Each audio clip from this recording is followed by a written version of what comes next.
You have been taught that a good business is one that sounds good at a dinner party. That is backwards. The businesses with the best math in this country right now are the ones nobody wants to say out loud, and the men running them are 63 years old with nobody to hand the keys to. 12 of them, ranked by money per working day, from about $400 to over $2,000. Number 1 is a truck and a hose, and the owner will lend you the money to buy it. Start with one number, because the rest of this only makes sense after it. The Piano Technicians Guild counts its working members in the low thousands. Against that, this country holds millions of pianos, in schools, in churches, in living rooms where a child is failing lessons. That is one tuner for a very large number of instruments. And every one of those instruments goes out of tune twice a year by physics alone. Nobody is signing up to fix that. The average tuner is not a young man. So here is the rule for this list, plainly stated. Every entry is ranked by money per working day for an owner-operator, not for an employee. Where two entries are close, the tiebreaker is dollars earned per dollar of startup cost. 12 trades. Every one of them is a job you could start this year. Every one of these 12 markets is emptying out on a schedule, and the schedule is printed on a birth certificate. Now compare that to what you were actually going to do with your money. The same headline income, $400 to $2,000 a day, is promised by a dropshipping store, a media buying agency, a software-adjacent side hustle sold to you by a man in a rented car. Look at the shape of the competition. No license, no truck, no physical limit on how many people can enter this month. 10,000 new entrants show up every 30 days, and margin decays on a curve you can draw before it happens. Anything you can start from a laptop tonight is already crowded by tomorrow. A vacuum truck cannot be downloaded. One breath on where the numbers come from. Bureau of Labor Statistics occupational data, trade association surveys, franchise disclosure documents, and interviews with working operators.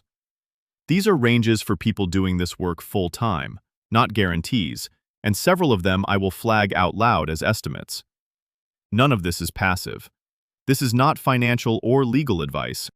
4 trades to start, where the equipment fits in a shed and the customer has nowhere else to go, which is exactly why the pay looks too small until you divide by the startup cost.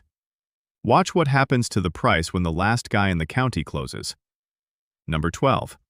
About $250 to $500 a working day. That is roughly $75 to $200 per tuning, 2 to 4 tunings a day, based on guild member survey ranges and posted regional rates. Piano tuning and repair. A man opens the lid of an upright in somebody's living room and turns 230 pins with a hammer until the strings agree with each other.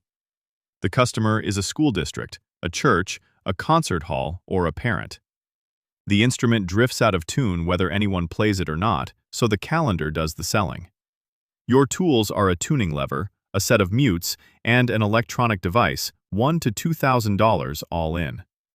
Training runs 6 to 18 months. Payback is measured in weeks.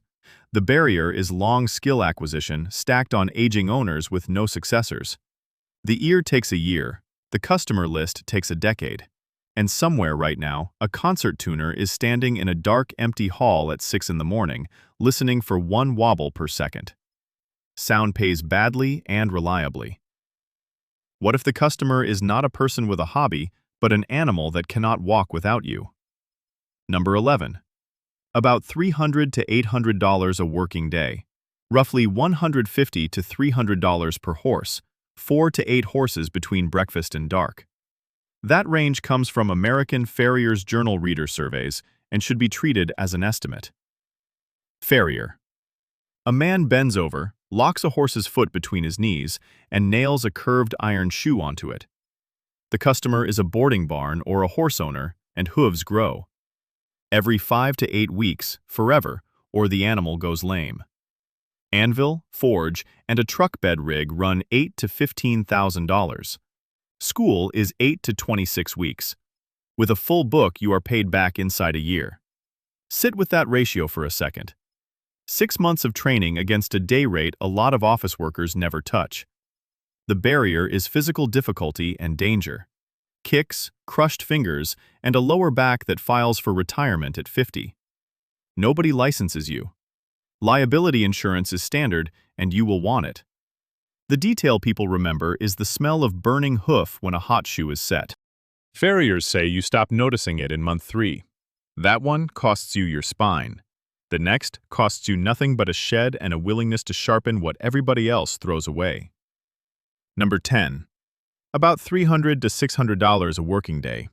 $3 to $8 per kitchen knife, $40 to $100 per commercial blade set. Estimated from mobile sharpening franchise disclosure documents and operator interviews. Blade sharpening. A van parks behind a restaurant. Somebody runs chef knives and meat slicer blades across a wheel and hands them back before the dinner rush.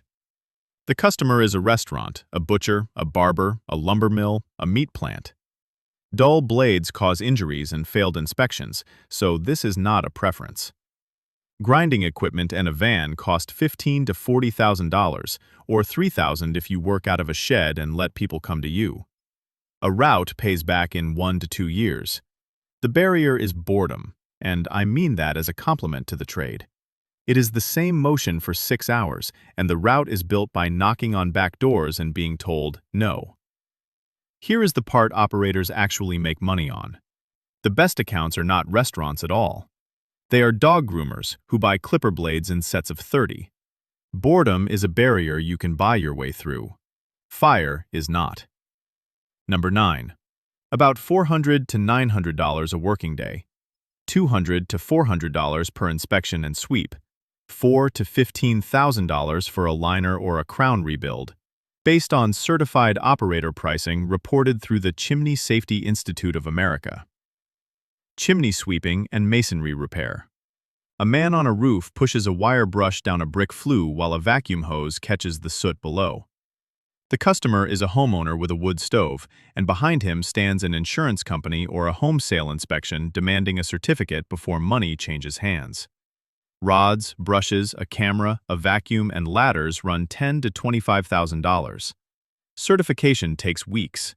In a cold state, you are paid back inside 1 season. The barrier is danger and filth together. Ice, pitched roofs, and creosote that gets into your clothes and your truck and your marriage. Certification is not federally required, but insurers and plenty of towns demand it. And here is the release. The season is 4 months long. Good operators earn a year of money between September and January and fish in June. 4 trades, 4 sheds, and in every one of them the county price goes up the month the last old guy closes his doors. 4 more now, where a piece of paper or a real risk of injury keeps the crowd out, and the crowd staying out is the entire business model. Each of these 4 has a gate, and the gate costs less than a used car. Number 8. About $400 to $800 a working day, plus monthly retainers per location. I will flag this one hard. The data is thin, drawn from operator interviews and Bowling Proprietor Association reporting, so treat it as a working estimate. Vintage machine repair, specifically bowling pin setters and arcade equipment. A person lies underneath a machine built in 1963, replaces a chain, and makes the pins stand up again. The customer is a bowling center running machines no manufacturer supports anymore. Every hour a lane sits dead, that lane earns nothing, and the owner is doing that arithmetic while you drive over. Startup cost is hand tools and knowledge, under $5,000. The real price is 2 years of learning inside 1 center. The barrier is long skill acquisition and no successors. The manuals are paper and the teachers are 70. Parts come from cannibalizing alleys that have closed. There is a gray market in dead bowling centers. Old machines pay because nobody built new ones. The next one pays because the state will fine your customer for operating without you. Number 7. Roughly $400 to $700 a day with overtime, and this is employee territory rather than ownership, from Bureau of Labor Statistics data on stationary engineers and boiler operators. In many union shops there is also a pension, which almost nothing else on this list offers. Somebody sits in a basement under a hospital and keeps a pressure vessel from exploding. The customer is a hospital, a university, a municipal building, and the law requires a licensed operator on site. Entry cost is small money and large time, an exam and an apprenticeship of 2 to 4 years. The barrier is licensing plus boredom, and the boredom is the moat. Nobody watches gauges for fun. The workforce skews so old that some city plants are running on retirees called back part-time. A license keeps people out. So does a hole in the ground 200 feet deep. Number 6. About $1,000 to $3,000 per working day on a rig. Wells are commonly priced $15 to $50 per foot, estimated from National Groundwater Association contractor pricing. Water well drilling and pump service. A truck with a tower on it drills until water comes up, then drops a pump down the hole. The customer is a rural homeowner or a farm with no city water, and no well means no house. This is the one that needs a bank. A used rig runs $100,000 to $400,000, and payback lands somewhere between 3 and 6 years. Most states license well drillers and require you to file a log of what you found underground. The barrier is capital lockup and licensing together. And the real money is not the drilling, it is the pump replacement call, because a family with 3 children and no running water pays today, not next week. That one needs a bank. The next needs a steady hand and a willingness to be the only person in 3 states who can do it. Number 5. Priced by project, roughly $40,000 to $500,000 for an organ rebuild, on contracts that run for years. Service and tuning day rates commonly land between $600 and $1,000, estimated from American Institute of Organ Builders member firms. Pipe organ restoration. People climb inside a church wall packed with wooden and metal pipes and rebuild the leather bellows by hand. The customer is a church, a university, a concert hall, holding an instrument that cannot be replaced and cannot be moved. Entry is an apprenticeship of 5 to 10 years. The tools are modest. The cost is your 20s. The barrier is extreme skill acquisition plus geographic isolation of the customers. Some firms are booked 5 years out. The waiting list is the marketing. 4 gates, and not one of them cost more than a used sedan. Hold that thought about backlogs, because this is where the video turns. Here is what these 12 actually have in common, and it is not difficulty. Difficulty is everywhere. Medicine is difficult and full. Law is difficult and full. These fields are empty for a duller reason. Nobody ever advertised them. There is no marketing funnel for septic pumping. Nobody sells a $900 course in saw sharpening, because you cannot sell a dream that smells. These trades recruited the same way for a century, from father to son, from uncle to nephew in one town. Then the families stopped. The children went to college and became accountants, and the recruiting pipeline for an entire sector quietly turned off. Nobody announced it. It just stopped. And the money noticed. Private equity has already rolled up the biggest version of this, buying plumbing and heating and electrical companies by the hundreds, which tells you 2 things at once. It proves the math works, because those people do not buy sentiment. It also proves the window closes from the top down. But there is a floor. A fund will not chase a business doing $400,000 a year, because the deal costs more to do than it returns. Everything under that number is invisible to them. That floor is not a limitation. That floor is the opportunity. And it is where every remaining entry on this list lives. If you want the next list before the field fills up, subscribe. That is the entire ask. 4 left. Every business from here has a truck, and every owner has a retirement date. Number 4. Roughly $5,000 to $9,000 per traditional service, with gross revenue commonly between $1 and $3 million for a home doing 200 to 400 calls a year, from National Funeral Directors Association price list surveys. Independent funeral home ownership. A building with a chapel, a refrigerated room, and a van that goes out at 2 in the morning. The customer is a family in one town, choosing by name recognition, not comparison shopping. Not at that moment, not ever. Buying an existing home costs several $100,000 to a few $1,000,000, very often financed by the retiring owner himself. Mortuary school is 2 years plus an apprenticeship, and state director and embalmer licenses are legally required. The barrier is stigma, the on-call life, and licensing. It is also the purest case on this list of an owner with nobody behind him. The most valuable asset is not the chapel. It is that the family name has been on that sign since 1951. Death is dignified work. The next three are not, and they pay better per dollar invested. Number 3. Roughly $700 to $2,000 a working day on a route. $150 to $500 per grease trap service, plus whatever the collected oil resells for, estimated from rendering industry data and route operator interviews. Grease trap and used cooking oil collection. A truck pulls behind a restaurant and vacuums a tank of cold, solidified fat out of the ground. The customer is every commercial kitchen in the country, and health departments put the cleaning interval in writing. A used vacuum truck runs $40,000 to $100,000, paid back in 1 to 2 years on a full route. Most states require a liquid waste hauler permit.